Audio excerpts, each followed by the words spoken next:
Hello दोस्तों, SSC education point में आपका स्वागत है। तो जैसा कि आप सभी को पता होगा कि झारखंड फील्ड वर्कर का जो एग्ज़ाम है वो 5 जुलाई को शुरू होगा। तो आज के इस वीडियो में हम झारखंड फील्ड वर्कर के होने वाले एग्ज़ाम से संबंधित कुछ महत्वपूर्ण प्रश्नों को पढ़ेंगे, जो कि इस एग्ज़ाम के लिए बहुत ही इम्पोर्टेंट होने वाली है। तो वीडियो को पूरा ज़रूर देखिएगा और अगर आप चैनल पर नए हैं तो चैनल को सब्सक्राइब ज़रूर कीजिएगा। तो चलिए शुरू करते हैं आज के सवालों को। तो आज का पहला सवाल है, अंतर्राष्ट्रीय जैव विविधता दिवस कब मनाया जाता है?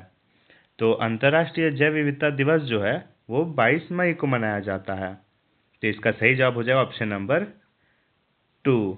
अंतर्राष्ट्रीय जैव विविधता दिवस जो है वो 22 मई को मनाया जाता है।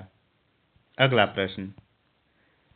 प्रश्न दिया हुआ है, राष्ट्रपति की आपातकालीन शक्तियां किस देश से लिया गया है? तो राष्ट्रपति का जो आपातकालीन शक्ति है वो जर्मनी देश से लिया गया है। तो इसका सही जवाब हो जाएगा ऑप्शन नंबर 3। जर्मनी देश से राष्ट्रपति की आपातकालीन शक्तियां ली गई है। अगला प्रश्न दिया हुआ है, कौन सी धातु विद्युतीय कुचालक है? तो विद्युतीय कुचालक कौन सी धातु है? टीन है, कॉपर है, लेड है या फिर निकल है? तो विद्युत कुचालक जो धातु है वो है लेड। तो इसका सही जवाब हो जाएगा ऑप्शन नंबर 3। लेड जो है वो विद्युत कुचालक है। अगला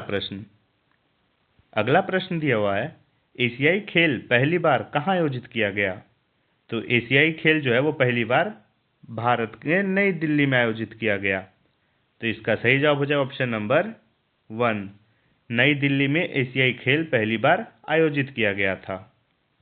अगला प्रश्न दिया हुआ है, वन्य जीव अपराध नियंत्रण ब्यूरो का मुख्यालय कहाँ स्थित है? तो वन्य जीव अपराध नियंत्रण ब्यूरो का जो मुख्यालय है वो दिल्ली में स्थित है। तो इसका सही जवाब हो जाएगा ऑप्शन नंबर 4। दिल्ली में वन्य जीव अपराध नियंत्रण ब्यूरो का मुख्यालय स्थित है। अगला प्रश्न दिया हुआ है, टिहरी बांध निम्नलिखित में से किन दो नदियों के संगम पर स्थित है? तो जो टिहरी बांध है वो भगीरथी एवं भिलांगना नदी के संगम पर स्थित है। तो इसका सही जवाब हो जाएगा ऑप्शन नंबर 3। भगीरथी एवं भिलांगना नदी।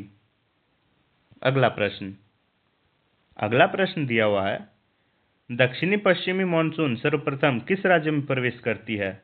तो दक्षिणी पश्चिमी मानसून सर्वप्रथम तमिलनाडु में प्रवेश करती है, केरल में प्रवेश करती है, आंध्र प्रदेश में प्रवेश करती है या फिर कर्नाटक राज्य में प्रवेश करती है? तो दक्षिणी पश्चिमी मानसून जो है वो सर्वप्रथम केरल राज्य में प्रवेश करती है। तो इसका सही जवाब हो जाएगा ऑप्शन नंबर 2, केरल राज्य। अगला प्रश्न दिया हुआ है, रसायन उद्योग में कौन सा तेजाब को मूल रसायन माना जाता है? तो रसायन उद्योग में सल्फ्यूरिक अम्ल को जो है वो मूल रसायन माना जाता है। तो इसका सही जवाब हो जाएगा ऑप्शन नंबर 2। सल्फ्यूरिक अम्ल को रसायन उद्योग में मूल रसायन माना जाता है। अगला प्रश्न दिया हुआ है, प्रकाश के विद्युत चुंबकीय स्वरूप की खोज किसने की? तो प्रकाश के विद्युत चुंबकीय स्वरूप की खोज मैक्सवेल ने की, यंग ने की, थॉमस ने की या फिर न्यूटन ने की?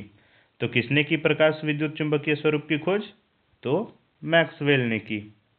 तो इसका सही जवाब हो जाएगा ऑप्शन नंबर 1। मैक्सवेल ने प्रकाश विद्युत चुंबकीय स्वरूप की खोज की। अगला प्रश्न दिया हुआ है, कौन सा कोशिकांग केवल पादप कोशिकाओं में पाया जाता है? तो कौन सा कोशिकांग है जो केवल पादप कोशिकाओं में पाया जाता है? लवक, कोशिका भित्ति, रिक्तिकाएं या फिर उपरोक्त सभी? तो लवक, कोशिका भित्ति एवं रिक्तिकाएं ये तीनों जो है वो पादप कोशिकाओं में केवल पाया जाता है। तो इसका सही जवाब हो जाएगा ऑप्शन नंबर 4, उपरोक्त सभी। अगला प्रश्न दिया हुआ है, भारतीय संविधान के किस अनुच्छेद में निर्वाचन आयोग के लिए प्रावधान है? तो भारतीय संविधान के अनुच्छेद 324 में निर्वाचन आयोग के लिए प्रावधान है। तो इसका सही जवाब हो जाएगा ऑप्शन नंबर 3। अनुच्छेद 324 में भारतीय संविधान के निर्वाचन आयोग के लिए प्रावधान है। अगला प्रश्न दिया हुआ है, यूनेस्को के द्वारा मानव एवं जैव मंडल कार्यक्रम की शुरुआत किस वर्ष की गई? तो यूनेस्को के द्वारा जो मानव एवं जैव मंडल कार्यक्रम की शुरुआत है वो वर्ष 1971 में की गई। तो इसका सही जवाब हो जाएगा ऑप्शन नंबर 2। 1971 ईस्वी को यूनेस्को के द्वारा मानव एवं जैव मंडल कार्यक्रम की शुरुआत की गई। अगला प्रश्न दिया हुआ है, कवकों की कोशिका भित्ति यानी कि सेल वॉल किससे बनी होती है? तो कवकों की जो कोशिका भित्ति होती है वो काइटिन और हेमीसेल्यूलोज से बनी हुई होती है। तो इसका सही जवाब हो जाएगा ऑप्शन नंबर 3। काइटिन और हेमीसेल्यूलोज से कवकों की कोशिका भित्ति बनी होती है। अगला प्रश्न दिया हुआ है, अधिकतम पोषक तत्व रक्त में कहाँ से अवशोषित किए जाते हैं? तो अधिकतम पोषक तत्व जो है वो रक्त में छोटी आंत से अवशोषित किए जाते हैं। तो इसका सही जवाब हो जाएगा ऑप्शन नंबर 2। छोटी आंत से अधिकतम पोषक तत्व जो है वो अवशोषित किए जाते हैं। अगला प्रश्न दिया हुआ है, किसी अवरोध की कोर से प्रकाश का मुड़ना क्या कहलाता है? तो किसी अवरोध की कोर से जो प्रकाश का मुड़ना है वो विवर्तन कहलाता है। तो इसका सही जवाब हो जाएगा ऑप्शन नंबर 2, विवर्तन। अगला प्रश्न दिया हुआ है, हॉकी इंडिया लीग का प्रारंभ कब हुआ? हॉकी इंडिया लीग का प्रारंभ 2009 में हुआ, 2011 में हुआ, 2012 में हुआ या फिर 2013 में हुआ? तो हॉकी इंडिया लीग का जो प्रारंभ हुआ वो 2013 में हुआ। तो इसका सही जवाब हो जाएगा ऑप्शन नंबर 4। अगला प्रश्न दिया हुआ है, निम्नलिखित में से किसके द्वारा नियंत्रण एवं महालेखा परीक्षक के पद का सृजन किया जाता है? तो किसके द्वारा नियंत्रण एवं महालेखा परीक्षक के पद का सृजन किया जाता है? तो संविधान के द्वारा। तो इसका सही जवाब हो जाएगा ऑप्शन नंबर 1। संविधान के द्वारा जो है वो नियंत्रण एवं महालेखा परीक्षक के पद का सृजन किया जाता है। अगला प्रश्न दिया हुआ है, परमाणु बम का आविष्कार किसने किया? परमाणु बम का आविष्कार? राइट ब्रदर्स ने, जे रॉबर्ट ओपेनहीमर ने, कार्ल मार्क्स ने या लुइस ब्रेल ने? तो किसने किया परमाणु बम का आविष्कार? तो परमाणु बम का आविष्कार जे रॉबर्ट ओपेनहीमर ने किया। तो इसका सही जवाब हो जाएगा ऑप्शन नंबर 2, जे रॉबर्ट ओपेनहीमर। तो इसका सही जवाब हो गया ऑप्शन नंबर 2। अगला प्रश्न दिया हुआ है, टोडा जनजाति कहाँ पाई जाती है? तो जो टोडा जनजाति है वो नीलगिरी की पहाड़ियों में पाई जाती है। तो इसका सही जवाब हो जाएगा ऑप्शन नंबर 4, नीलगिरी में। नीलगिरी की पहाड़ियों में जो है वो टोडा जनजाति पाई जाती है। अगला प्रश्न दिया हुआ है, भारत का सर्वाधिक खाद्यान्न उत्पादन वाला राज्य कौन सा है? तो कौन सा है भारत का सर्वाधिक खाद्यान्न उत्पादन वाला राज्य? हरियाणा है, केरल है, उत्तर प्रदेश है या फिर पश्चिम बंगाल है? तो भारत का सर्वाधिक खाद्यान्न उत्पादन वाला राज्य जो है वो है उत्तर प्रदेश।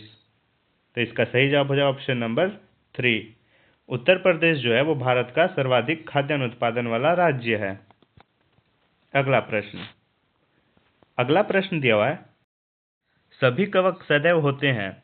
तो सभी कवक क्या होते हैं? तो सभी कवक सदैव परपोषी होते हैं। तो इसका सही जवाब हो जाएगा ऑप्शन नंबर 2, परपोषी, यानी कि दूसरों पर निर्भर रहते हैं अपने भोजन के लिए। अगला प्रश्न दिया हुआ है, सर्वोदय योजना का प्रारूप किसने तैयार किया?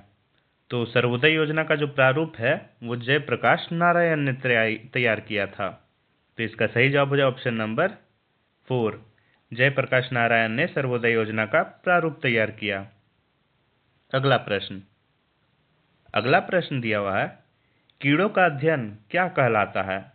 तो कीड़ों का अध्ययन क्या कहलाता है? कीटोलॉजी, एंटोलॉजी या फिर इनमें से कोई नहीं? तो कीड़ों का जो अध्ययन है वो एंटोमोलॉजी कहलाता है। तो इसका सही जवाब हो जाएगा ऑप्शन नंबर 2। अगला अगला प्रश्न दिया हुआ है, भारतीय सिविल सेवा में चुने गए पहले भारतीय कौन थे? तो भारतीय सिविल सेवा में चुने गए पहले भारतीय जो थे वो थे सत्येंद्रनाथ टैगोर। सत्येंद्रनाथ टैगोर जो थे वो भारतीय सिविल सेवा में चुने गए पहले भारतीय थे। तो इसका सही जवाब हो जाए ऑप्शन नंबर 3। अगला प्रश्न दिया हुआ है, गुप्त वंश के किस शासक ने सर्वप्रथम महाधिराज की उपाधि धारण की? तो गुप्त वंश के किस शासक ने महाधिराज की उपाधि धारण की? तो चंद्रगुप्त ने। चंद्रगुप्त ने जो है वो सर्वप्रथम महाधिराज की उपाधि धारण की थी। तो इसका सही जवाब हो जाए ऑप्शन नंबर 2। अगला प्रश्न दिया हुआ है, राष्ट्रपति निम्न में से किस सूची के विषय पर अध्यादेश जारी कर सकता है? तो किस सूची के विषय पर राष्ट्रपति जो अध्यादेश जारी कर सकता है? संघ सूची पर, राज्य सूची पर, राज्य एवं संघ सूची पर, या फिर संघ एवं समवर्ती सूची पर? तो राष्ट्रपति जो है वो संघ एवं समवर्ती सूची पर अध्यादेश जारी कर सकता है। तो इसका सही जवाब हो जाए ऑप्शन नंबर 4। अगला प्रश्न दिया हुआ है, भारत में साइमन कमीशन के बहिष्कार का मुख्य कारण क्या था? तो भारत में साइमन कमीशन के बहिष्कार का मुख्य कारण था, सभी सदस्य अंग्रेज थे। यानी कि साइमन कमीशन में जितने भी सदस्य थे वो सभी अंग्रेज थे, इसलिए उसका बहिष्कार किया गया था। तो इसका सही जवाब हो जाए ऑप्शन नंबर 2। अगला प्रश्न दिया हुआ है, प्रथम पंचवर्षीय योजना का विकास किस मॉडल पर आधारित था? तो प्रथम पंचवर्षीय योजना का जो विकास है वो हेरोड डोमर के मॉडल पर आधारित था। तो इसका सही जवाब हो जाए ऑप्शन नंबर 1। प्रथम पंचवर्षीय योजना जो है वो हेरोड डोमर के मॉडल पर आधारित था। तो आज का जो प्रश्न है वो यहीं समाप्त होता है। ये थे झारखंड फील्ड वर्कर के एग्जाम से संबंधित कुछ महत्वपूर्ण प्रश्न, और डेली ऐसे ही महत्वपूर्ण प्रश्नों को पढ़ने के लिए हमें सब्सक्राइब जरूर करें। धन्यवाद।